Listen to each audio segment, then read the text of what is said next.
check, 1, 2. Go! Curious about real estate? Yes! Then you've come to the right place. Get the knowledge you need, get over the fear, and get started.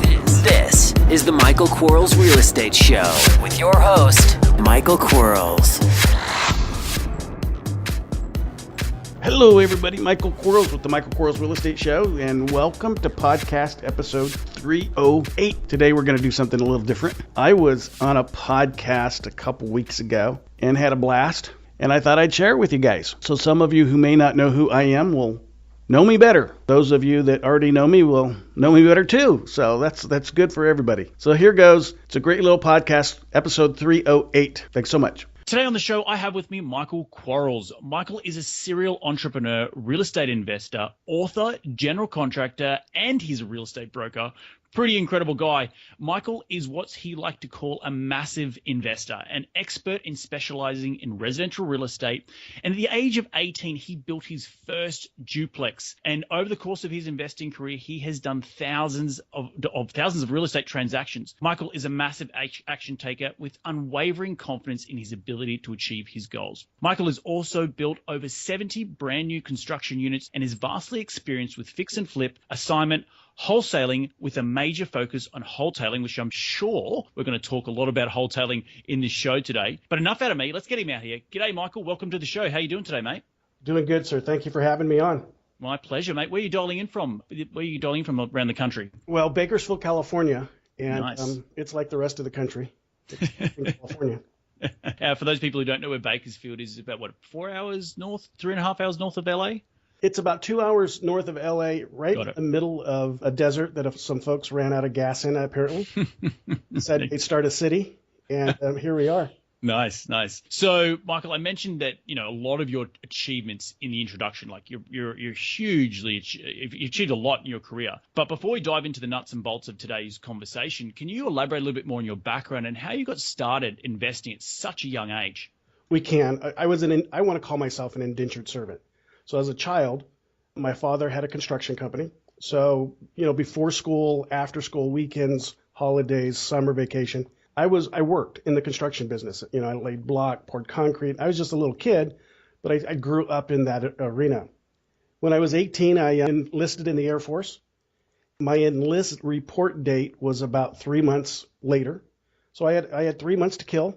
I opened up the newspaper one day and I saw an ad for an R2 lot. I had no clue what an R2 lot was, and it's the only property I've ever bought through a broker or an agent. I called the real estate professional and fell in love with dirt after buying that property. Nice. And so talk to me about R2 for all those listening out there who might not know what R2 means. Just explain to them a little bit about what that means. In our area, R2 it implies or indicates how many units per square footage of the lot you can build. Right. So in R2 in our area, every 3,000 square feet, we can build a residential unit. My lot was a little over 6,000, so I could put a duplex on it. That's what I did. Nice, man. And you had a bit of experience helping your dad with, around the yard and, on construction sites. But besides that, what was the sort of motivating factor besides just killing time? Just go out and buy a 6,000 square foot R2 lot, because not every 18-year-old does that, right? No, in fact, I wrote a bad check for the deposit. I didn't realize that they were going to actually try to cash my deposit. I didn't understand what escrow was. Right. I made all kinds of mistakes my first one, but the motivation behind it was, as a child, one of the things my parents gave me was the attitude that I can do anything I set my mind to. Right. So that was embedded in me. If you want to do something, you can do anything you want. And if you don't want to do something, you can do that too. And so failure or success really is dependent upon mind frame. And then being young and not knowing what I didn't know, which I think for me at that point was pretty important, I wasn't afraid. And then I had that big old S on my chest, all 18-year-olds seem to have. And I had that invincibility about me, and so I just took off. I learned it real fast at a young age, the art of negotiation, the art of asking, because without the question, that's a no answer anyway. Fell forward. Nice. So talk a little bit about the numbers on that first deal. What did you pick up for? Did you have to entitle the land, which, you have to go to the city and say, hey, can I build this duplex on this property? In high school, I took 4 years of architectural drawing. Basically, it was a no-brainer class. It was a way to, kill an hour of my time during the day. But I took 4 years of it, so I knew how to do stick drawings. And this is way back in the day. I'm older than dirt. So this was way back in the day before you needed engineers and, really high-tech, high-end drawings like you would today. So I went down to my local building department with my little stick drawings. I took out my permit, started building. I had no clue what I was doing. I knew how to pour concrete because I did that as a child, but I knew a little bit about framing, not a lot, got enough to get myself in trouble, but I just learned. I had plenty of time, so it was a fall forward event. I think I made like $16,000 on that property, which wasn't bad for an 18, 19-year-old. It took about a year to do, and I made every mistake that you could fathom. I think I hung the sheetrock before the roofing materials on the house, which you don't ever do that, right? Because if it rains, sheetrock will fall down. But that's okay. I mean, making mistakes, they're only mistakes the second time you make them. Everything else is just a learning experience. And as long as you don't beat yourself up and hold yourself to some sort of accountability so you don't do that twice, you'll be fine. Nice. And was this property in Bakersfield where you grew up? It is in Bakersfield. It is still standing to this day. I drive by it every once in a while. I took a good friend of mine. Now, here's a picture. Imagine this. I drive my Bentley onto the property. I turn around, face outwardly, so he could take a picture of me sitting in front of the first property I ever bought in my Bentley. And it was a pretty good moment for me because, it was 35 years of my lifetime from the start to that day, everything between. Nice. So you mentioned just before, I want to dive into the nuts and bolts right now because I think it's a good segue, that your parents instilled in you this never, you can always win, or you have the S on your chest, the Superman. You can always me a little bit about. You can always win and you can always fail. Right. Right. So talk to me a little bit more about that. Well, for me anyway, I always, like a lot of people, do a lot of helping of folks, getting them over the hurdle of profitability in the real estate business. And a lot of them have a fear of failure. And I have that same fear of failure. My fear of failure is failing. Their fear of failure is failing. But my fear is the opposite of theirs. So I do because I don't want to fail. It's not that I don't because I may fail. So I look at it completely opposite. It's a different perspective. It's much like the glass is half empty or half full. Is what side of how you feel about failure do you want to be on? And I don't want to be poor. I never want to be poor. I never want to be homeless. I never want to be without what I need to have in life to do those things that I want to do. And so that causes me to conquer fear. So I'm not afraid of it. Interesting. So your inner fears about not having enough food on the table, roof over your head, enough money to do what you want is drive success, right? Right. My fear is failure. Right. And right. Again, it's the same sentence. Most people, well, I won't try it because I'm afraid to fail. Well, that's why I try it. Because without trying it, I'm already a failure. So I've already failed if I don't attempt. If I attempt, I can only make it better. And because I live by the rule of, there's nothing learned by the second kick of the mule. So if you didn't learn the first time you walked behind it when it kicked you, then, you didn't learn. Well, I look at the failure, whatever little bit that I've had in life, and I go, those are just learning experiences. You kind of need a little bit of learning experience in order to understand the success that you have, what it means to have some success. Nice. Well, that's incredible because I want to talk about failing fast. And so on that first project that you did at Duplex, I'm sure you still came out on top, but as you said, you learned a lot, and I'm sure there was some few small failures to help you get to that $16,000 profit, right? So what are the types of advice that you could give people who are sitting on the fence, who are worried about failing, who are worried about losing the shirt off their back, about investing in real estate? Well, what I learned at a young age, it empowered me to run as fast forward as I can. And that is the idea that you can be honest and open and talk to people who have those resources that you need to utilize. But if you don't talk to them and negotiate with them and are honest and open with them, you can't. You'll never succeed. So at a young age, I went into the person's office and I opened up a line of credit. I went into a person's office and I I borrowed money. And most 18-year-olds wouldn't even think about doing that. I did it because I didn't know I couldn't do it. And to this day, it's helped me understand negotiation. And the idea of negotiation is presenting a situation that both of you will win from. So I learned that at a young age, and I'm not afraid of asking the question. So what advice could you give to someone out there? Is it as simple as just asking the right questions or surrounding yourself with certain people? Yeah, change your friends. You get 7 new friends. Start hanging around with people that you want to be like, that represent what you want. Set your goals, do it on a daily basis. There's 6 areas of your life you set goals in. You have to achieve. You have to be better today than you were yesterday. And I know that's a cliche. Everybody says that, but you actually have to do it. You have to say, what am I going to do tomorrow that's better than what I did today? And today has to be better than yesterday. And even if it's minute, even if it's a small thing, like I want to put an extra 10 cents in my savings account tomorrow over what I did today. Well, it's still an extra 10 cents. So if you're responsible to yourself and you run your life in an ethical, moral, and a legal manner in that order, because just because something's legal doesn't mean it's ethical or moral, then you'll survive and you'll be fine. And then at some point, you'll understand that the only gift we really have to give is helping those people that haven't figured out how to help themselves yet. And then you have to give it. So you have to give it back and pay it forward. So you can take somebody else, just like I was taken as a young man when someone offered to help me, and help that person succeed and make another entrepreneur out of that person. And so that's the goal. Right.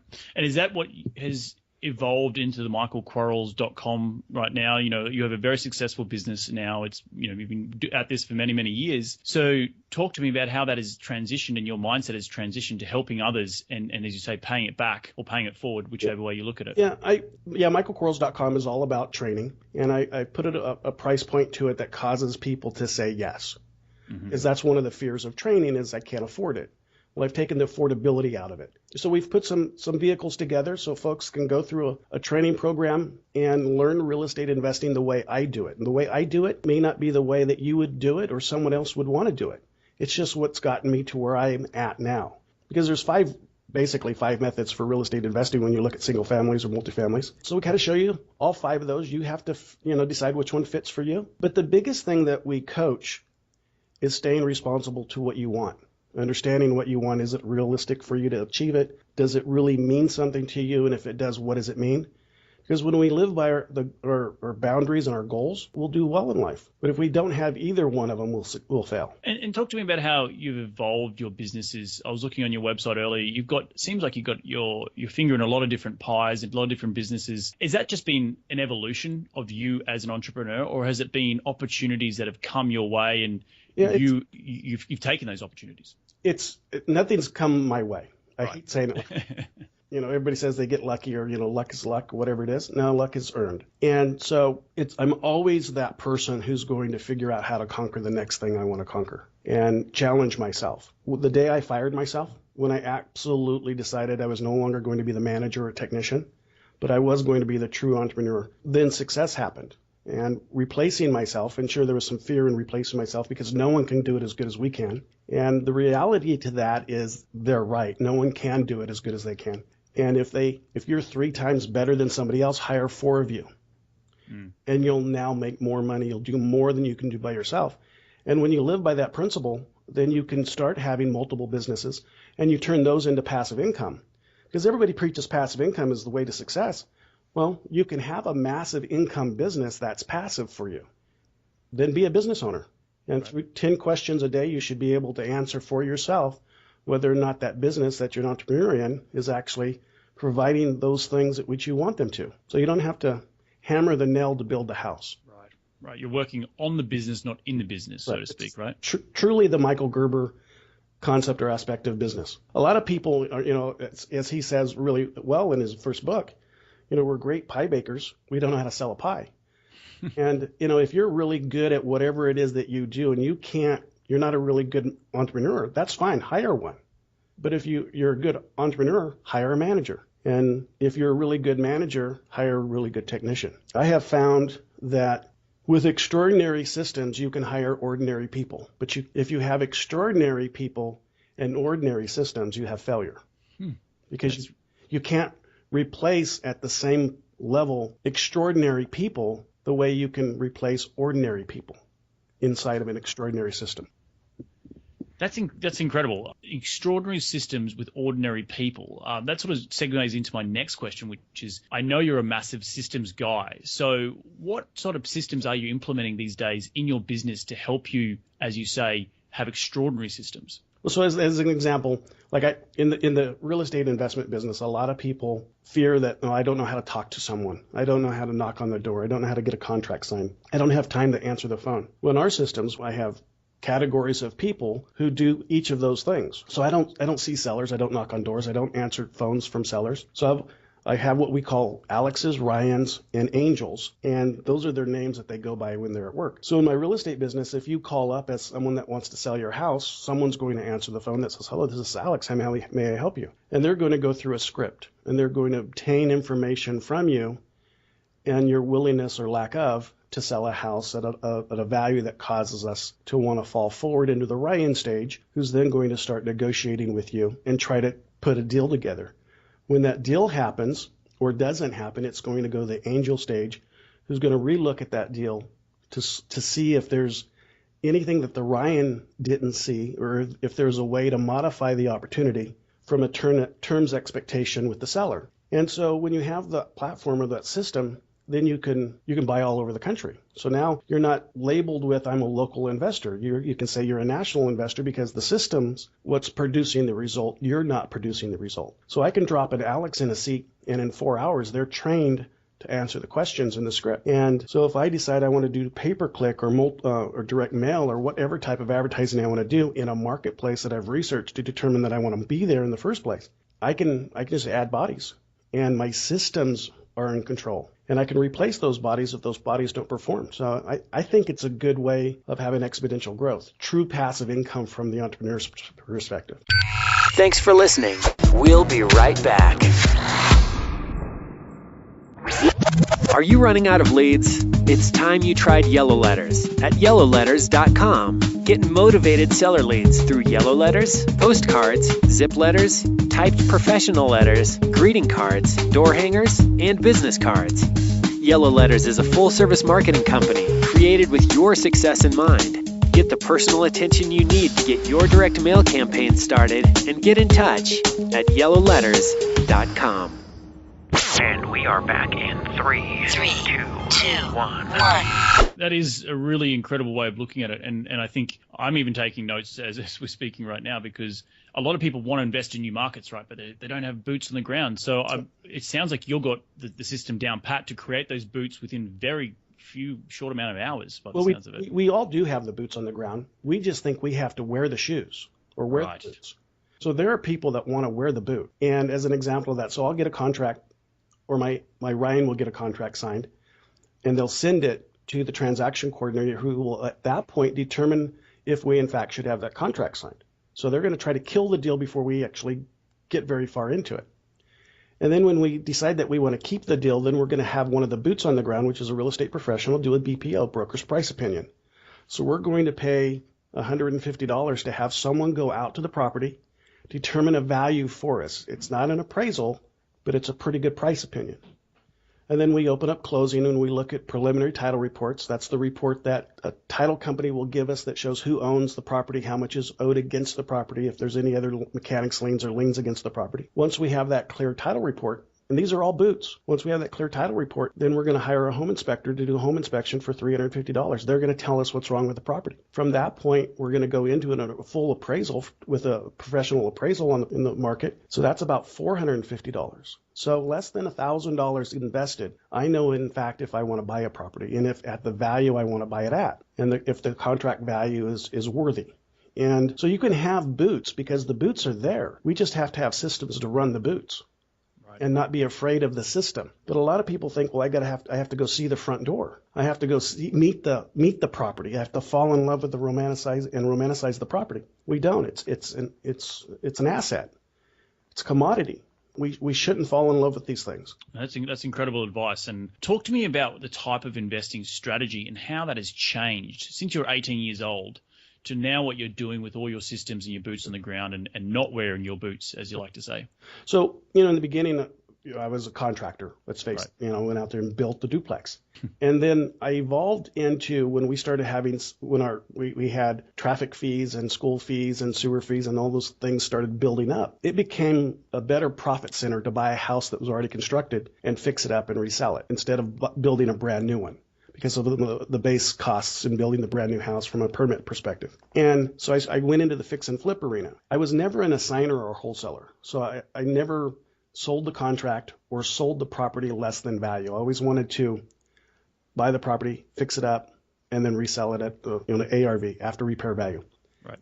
However, when you have a system in place, you realize you don't have to fix and flip. So now what we do is we enter into an agreement to buy a house. We confirm, in fact, that the value we're paying for the house causes us to fall forward and actually close the transaction. We start marketing the house to the end user, and we sell it to the end person, and we call that a wholesale model. So we're not fixing the property up. We're buying it in the as-is condition at a value of as-is. That's a percentage of as-is. We're selling it to someone who wants to do the fix and flip. But we're making, instead of the wholesale fee, we're making the entire spread between what we buy it for and what it's actually worth. And from the person who buys it to fix and flip it or to fix and hold it, there's a gain there for them because the fixing spread isn't the true cost of fixing.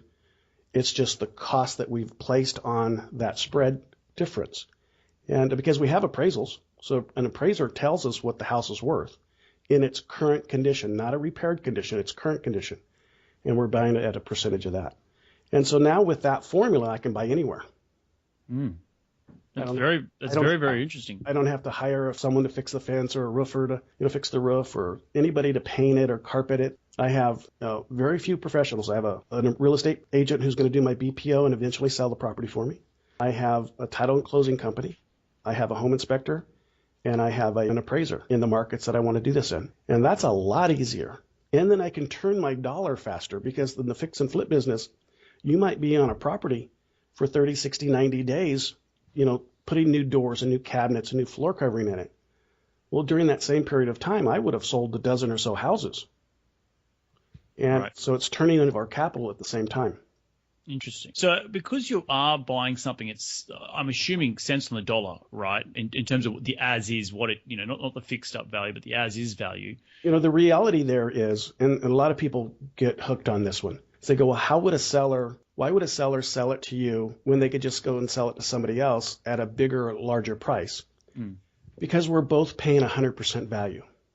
So, or the selling process is at 100% value for both of us. I'm paying 100% what I want to pay for it, and they're selling it for 100% of what they're willing to sell it for. So our transaction doesn't have anything to do with actual value of the property. And much like a garage sale, when you buy a bicycle and you rode the bicycle for 5 years and you don't like it anymore and you want to sell it, it may have cost you $1,000 originally, but you'll sell it for $50. Right. 25 if, for the first person that says something. Well, when someone gets tired of a house, when either they've procrastinated something in their life, so something's there, or they have an emotional situation where they can't utilize traditional means of selling a property, they come to folks like us and we solve their problem. And we do it quickly and comfortably, and everybody's happy. Nice. And what markets are you investing in right now, Michael? A lot of California. We've been in Texas a lot. We've been in Florida a lot. We've been in North Carolina a lot. Ohio, gosh, they're all over the country, actually. Wow, that's incredible. That's truly incredible. When you have systems in place, you can do this stuff anywhere. Now, and so we call it virtual buying, because that's the word that's been coined is how you buy something across country. They've never seen it.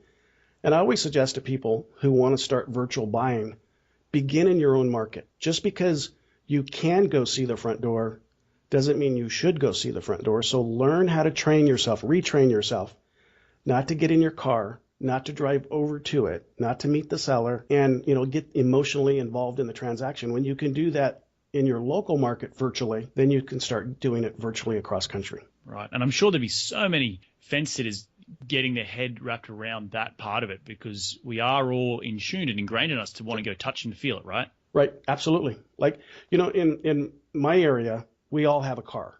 Right. So if I go to work, I'm going to get my Rolls Royce and I'm going to drive it to my office and I'm going to park it. I'm going to get out of it. But if I lived in New York City, I wouldn't drive my car to work. Right. Mm-hmm. Just a different culture, a different way of looking at something. But I'd still get to work. And so when we retrain ourselves that we don't need what we think we need, and we can determine that through systems that we can actually make more money, and it's easier and less stressful, and you can do more of them, then you kind of change and you do those things. So what does the future hold for michaelquarrells.com and your business and as you evolve more into virtual selling and virtual buying? Yeah, I just hope that we do more and more and more. I truly hope, and my goal is to help as many people as I can learn how to do this.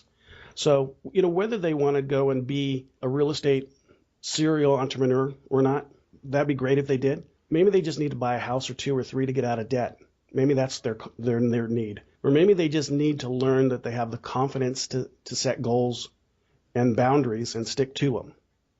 And that's what they need. And I just want to help people. I've been, I'm a faith-based believer. I've been blessed, and it's not mine. So I have to give it away before I go. And because if I don't, everything I've learned is lost anyway. Right. So can you give the listeners some advice about how they can start taking massive action from today? After they listen to this show, they're going to be empowered to go out and start taking action. What advice could you give to them? The first thing I think anybody should do is write down who they are. So I like affirmations. And I'm a big person either I am statements, I can statements, I will statements. So I'm a good guy. Well, what does that mean? What does the good guy mean? So if you write down who you are and why that's important to you. And then the second thing, and it's kind of similar, but it's a little bit different, is write down those things at which you want to accomplish. And I like dreaming 5 years out, then pulling it back to a year, then pulling it back to 6 months, pulling it back to 3 months, a month, 4 weeks, and a day. And when you work backwards, you're going to really find, okay, I want to have, the $3 million house on the edge of the ocean or whatever they cost nowadays. Okay, so what is it going to take to get that? And then after you decide who you are and what you want and how you think you're going to go and achieve those, I would go visit all those things that you put down on your goal sheet. So if you want to, I don't want to lose because I never want to write down things that are a negative. So I want to become something. So say I'm 200 pounds now and I want to be 150 pounds. Well, go visit what that looks like.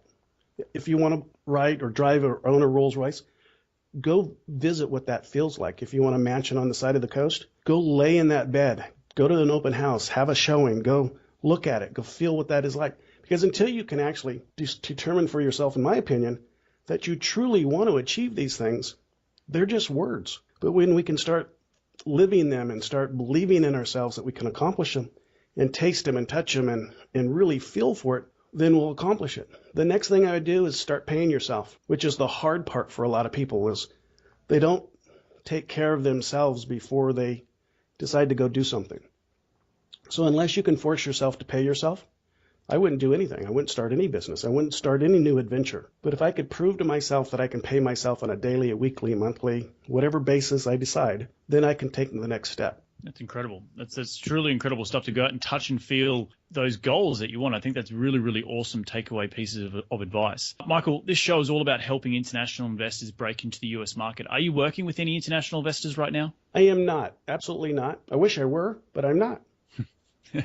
Well, maybe they can reach out to you and get in touch because you've provided some pretty incredible advice. Michael, you ready to jump into the top 5 investing tips? I don't know if I'm ready, but let's do this.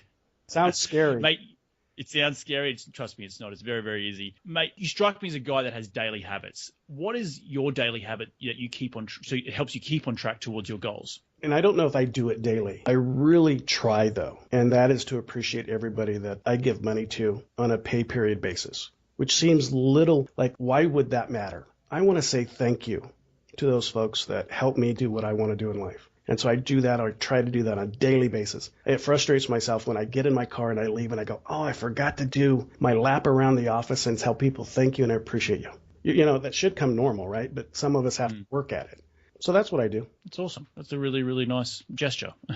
And who's the most influential person in your career to date? I'm sure you'd have to have someone who got you to this point where you are right now. I'm silent because this is an important question to answer. I want to say 3 people, if I can. Oh, sure. They represent 3 different things in my life, and pretty much in this order.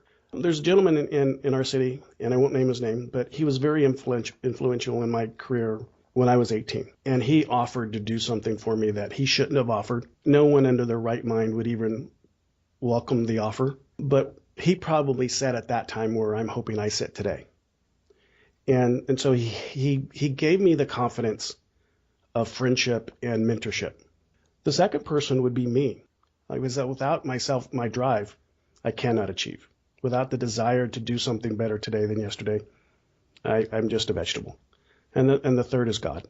Nice. Nice. So some pretty incredible people influence. You got to get out and empower yourself. And Christ and faith is a huge influence on many people in their investing careers, in entrepreneurial success. And then obviously the gentleman who helped you when you were 18 years old. It's a pretty awesome stuff. With all your businesses, I'm sure you have a most influential tool in your business, whether it be your cell phone or your laptop or a cool gadget that you have. What's your most influential tool in your business today? Oh my goodness, my telephone. Because it's not just the cell phone portion or the landline portion or the Skype portion of it, but the ability to communicate beyond the people I can touch physically has really empowered my business to be able to really make the world small. And that was magnified when the internet became dominant. But prior to the internet, we had telephones. And if you utilize the idea of, or live by the idea that something that you need is only a phone call away, whether that's knowledge or a product, you can get a hold of it really fast. And without the phone, I don't know what I would do. I don't know what the caveman did. It would be like horrible back in the medieval days. But no, telephone. You'd be surprised how many people come on the show and say the phone. It's also a really great place to start when you start real estate investing. All the contacts in your phone. Michael, I ask people about their successes a lot. That's great and all well and good, but people learn most from failures. So what's the biggest failure that has shaped your success to date?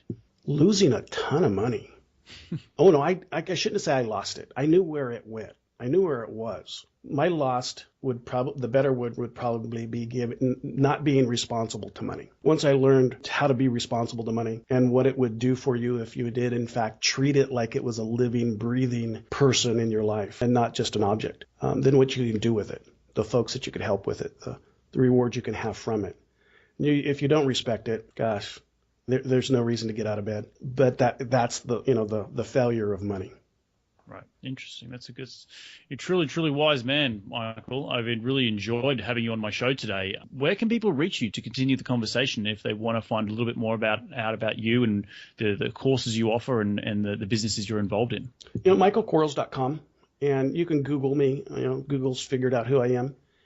Quarles is Quarles, pretty easy. They spell it all kinds of different ways on Google, and they'll send you to me. There's contact forms and what have you. I do some podcasts as well. That's a really good way to learn about the person that you may want to learn from, because everybody's a little bit different, and the temperaments are different, and their objectiveness is different, and their correctness is different, and they have to be a fit, because you can't learn from someone you don't trust. Right. So that's an important part. 100%. Well, Michael, thank you so much for dropping in and having a chat with us today. You've given us some incredible takeaway pieces of advice, just talking about your systems, how you've developed your teams, and that you can just replicate it across the country, which is quite incredible for a lot of people out there. But I think the biggest takeaway piece of advice is, not being afraid to fail. And I think you would agree with that, if not giving it a crack or not having a go, and I'm very much the same. If I don't have a go at something, then I've failed, because, even if I fail at that piece of thing that I have a go at least I've given it a try. And I really do appreciate it, and thank you for your time for dropping in today. So thanks a lot. I appreciate it. We'll talk soon. Thanks for having me on. Cheers, mate. Have a good weekend. Well, I had fun. I don't know about if you guys had fun or not, but I certainly had fun. Remember, if you're thinking about a real estate coach and you'd like to get into our program and get that big old Santa discount, call into the office, send us an email, talk to somebody, ask them who Santa is. They'll let you in on it. It's an amazing discount on what the cost is. All I care about is getting you guys in the program, teaching you real estate and investing so you can be successful as well. Talk to you soon. Bye-bye. Thanks for listening to the Michael Quarles Real Estate Show. Get more info and stay in touch at michaelquarles.com.